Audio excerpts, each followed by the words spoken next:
సూర్యాపేట జిల్లా కోదాడ, హుజూర్ నగర్ నియోజకవర్గాల్లో రాష్ట్ర నీటిపారుదల, పౌర సరఫరాల శాఖ మంత్రి ఉత్తమ్ కుమార్ రెడ్డి పర్యటించనున్నారు.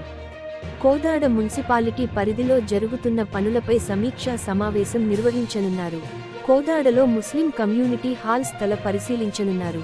అనంతగిరిలో తహసీల్దార్, ఎంపీడీఓ, పోలీస్ స్టేషన్ భవనాలకు శంకుస్థాపన చేయనున్నారు. హుజూర్ నగర్లో రామస్వామి గుట్ట వద్ద క్రిస్టియన్ శ్మశాన వాటిక పనుల పరిశీలించనున్నారు. మేళ్ల చెరువులో రూ.50,00,000తో ముస్లిం కమ్యూనిటీ హాల్ శంకుస్థాపన అనంతరం 55 లక్షలతో మేళ్ల చెరువు శివాలయం రాజగోపురం శంకుస్థాపన చేయనున్నారు. అక్కడి నుంచి హుజూర్ నగర్లో మినీ స్టేడియం స్థలాన్ని పరిశీలించనున్నారు. హుజూర్ నగర్ మున్సిపాలిటీలో TUF-IDC పనులపై సమీక్షించనున్నారు. పాలకవీడులో తహసీల్దార్, ఎంపీడీఓ, పోలీస్ స్టేషన్ భవనాలకు శంకుస్థాపన చేయనున్నారు. అనంతరం నేరేడుచర్ల మున్సిపాలిటీలో TUF-IDC పనులపై సమీక్షించి అక్కడి నుంచి హైదరాబాద్కు తిరుగు ప్రయాణం కానున్నారు.